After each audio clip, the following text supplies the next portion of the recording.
decent plane. Nothing too wild just yet. But look at this. Tactical 8 have yet to find a place that they like just yet. And so now it looks like they're going to go pick on Yahoo. Okay. Well, we'll go with that.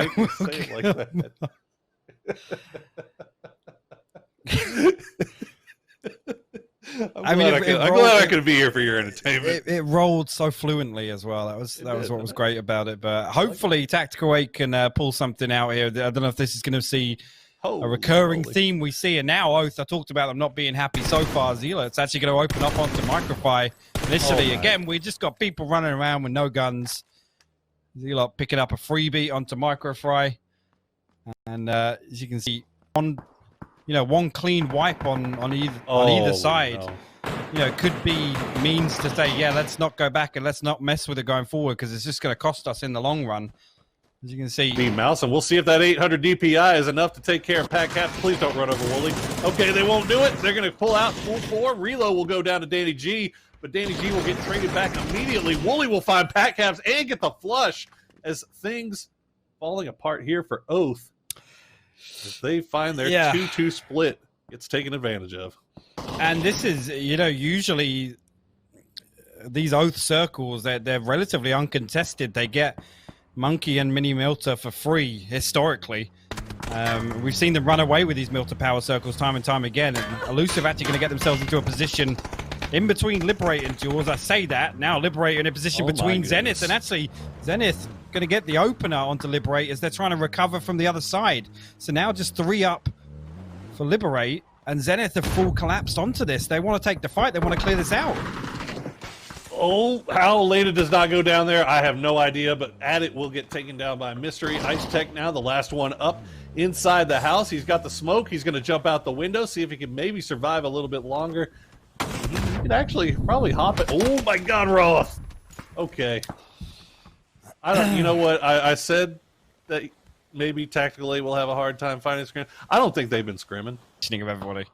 Everybody is literally sandwiched east of Milter Highway, except for a couple of teams still. Snakers are going to get picked off by Kickstar. And that's now the information goes over. If somebody wants to take the fight with him, but meanwhile, Dip's free, crashing onto Wolf, and they're going to find him in the 2-story over here by Lodge. So Poonage the last man up for Yahoo.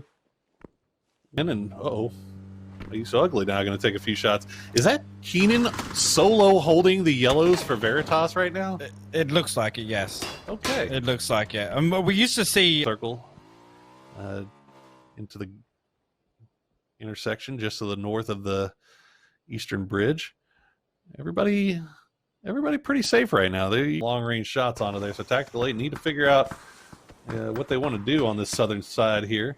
Meanwhile, Veritas looks like they have figured out what is going on as far as Oath is concerned. Teams have found a place inside. Gravity's still doing a really wide split over here on the western coast. Meanwhile, it looks like 303, Sonics and Radiance trading shots up here towards Logging Camp.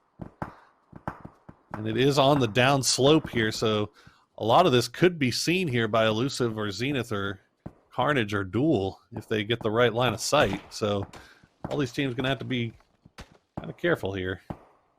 Kind of forced in with that shift, and Radiance again, knowing the way they like to play, they're going to look to pressure this and pick up some kill points for the Troubles. Wardo going to land a couple of shots, find D-Rich on the way in. Voxic will fall as well. Some fantastic shots there. H-Win actually going to get the steal on D-Rich, and Voxic may be in line of sight of Sonics as well, but Honey Badger down at the Wizard Tower still has an opportunity to...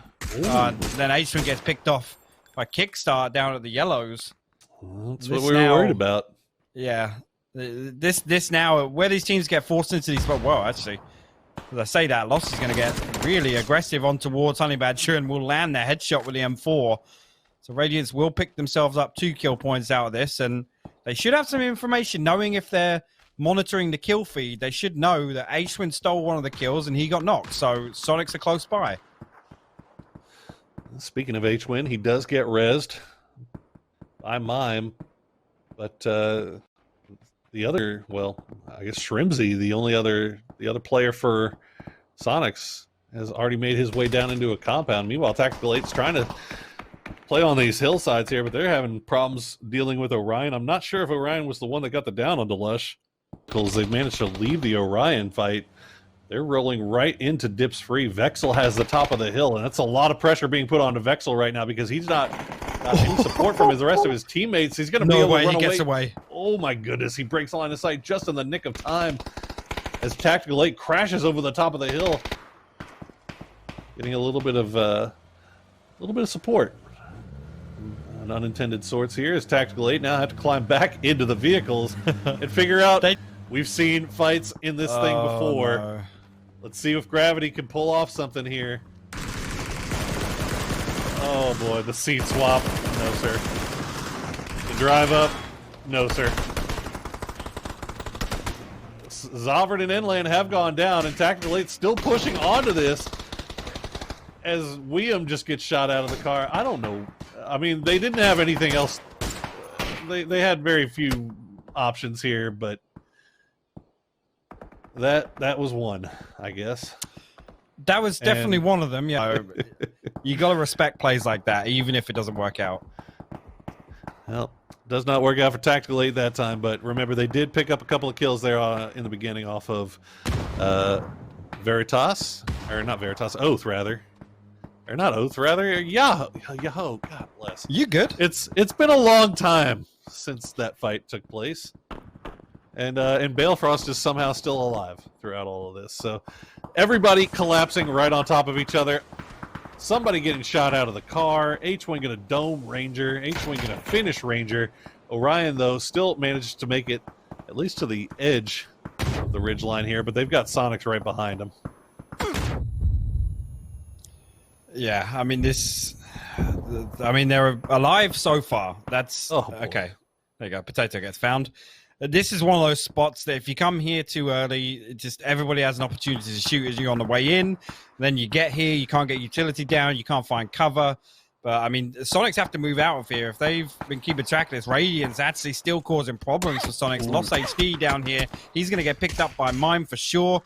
And actually, McCoy going to get the trade onto it. So this is it's one of those mutually assured destruction situations we see so often in PUBG. Shrimsy actually going to go ahead with the ego peek. And actually find Gaxi. McCoy's got to hit the deck, and H-Swin will find him. And then Waldo will find H-Swin. Everybody's going to die over here. Shrimsy, the last man up. The blue's on him already. Waldo going to peek over. He's going to find the tags on. Waldo will find the kill. And there will be one survivor out of, the 7 players that were over here. But not for very long, because Waldo's going to die to the blue. So everybody dies. Everything's bad. Nothing is good. And Radiance and Sonics, as you said, mutually assured destruction.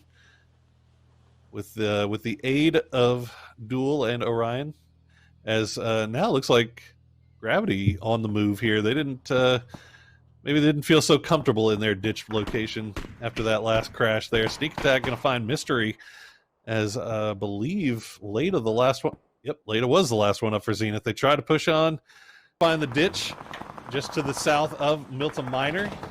At least they're going to be the first ones there. Meanwhile, Dips Free tried to crash into the sniper tower, which was being held a little bit partially by Gravity. While you saw Ugly's going to go down. Now, Anland and Pankill are just going to full on crash. Pankill kills himself. Anland gets into there, but he's got 26 HP. He's going to have to pause to try to get the health kit off. Vexel, I believe, is all by himself in the top of the sniper tower right now. Dude, what is going on today? These guys do not know. It's just absolute chaos. Gravity now going to get picked apart at distance. Infamous. Find that one onto Pankill. The nade out the window from Vexel's going to give the information away to Zovrin that there's somebody upstairs, but I don't know what these guys have had a conversation today before the first game got started. That's to be the first one to move. They can't really spot each other just yet. Maybe trying to pick up one kill before eventually dying here. Meanwhile, as you said, Comet's just laughing. You know, just vibing. Just vibing right now, really. It's like, Jazza will see him. Oh, Balefrost wins the 1v1 there, though. And now it's down to Penta. Can Penta hit these? Oh my God, Balefrost with the opening headshot. And he goes down to blue. Oh, that feels bad. All right, Penta, what do you got? Yeah, get some nades. That was a smoke. If that was a nade, that potentially could have been the most fantastic thing we see all night. But unfortunate. Well, D-Treats has been sent up to the little plateau over here. While it looks like Orion actually 2 down. Yaxley and D-Treats will combine, and that's going to be Orion going down real quick there. Crawfresh providing a little bit of support as well as Vexel now the last player up for Dips Free. And we got a 4v4 somehow between Comets and Carnage as they are full-on crashing each other. They've decided that this thing is going to end here on the plateau. Yeah, and why not? With all the sending we've seen so far today, D-Treat's actually going to find the first one there for sure. And Yaxley will find Zray elsewhere. The return comes in from Crawfresh, but still 3 members of the Comets on their feet. And that puts Carnage in a tricky situation now. Because do come through, it looks like, as they go for Ripper here. Zray can do his best to hold off here. But Maji doing a fantastic job of keeping Comets from coming around and flushing those out. Really well done there. Good, and he's going to land the shots on the D-Treats. Good shooting from Maji. And now Ripper is back up. We're back up to full strength for Carnage here. Because if this next circle goes anywhere but north, it's going to be rough for Maji to regroup. Yeah, it's not terrible. But he's got nothing to play other than the vehicle now. But they have all of the north side to kind of wrap around. As Rhaegar going to open things up. D-Treats will fall. The flashes come out here, and actually going to catch a little bit of a self flash there. But I assume their vests are worn, their helmets are busted. Carnage has just been chilling, as I say that. D-Treat's going to find Crawfresh, but immediately the response from Ripper comes out. Maji will find one as well, so that's 3 downs now in favor of Carnage. The cleanup comes in now, and Monty's the last man up. Oh, Monty. See if he can do something. That looked real close. Is he actually going to go for this res? Are they going to let him get away with this res? Okay, Carnage. I mean, we saw you playing it real safe here, but this might be maybe a little bit too safe. Hopefully it doesn't come back to bite him. No, Ripper going to land the shots on Amani, and as you said, Comets is just, I mean, they've just been ripped to shreds at this point, and it's been tough sledding here. Is actually going to try to win the 1v1, but Ripper will come out ahead, and that's Carnage with a 12-kill win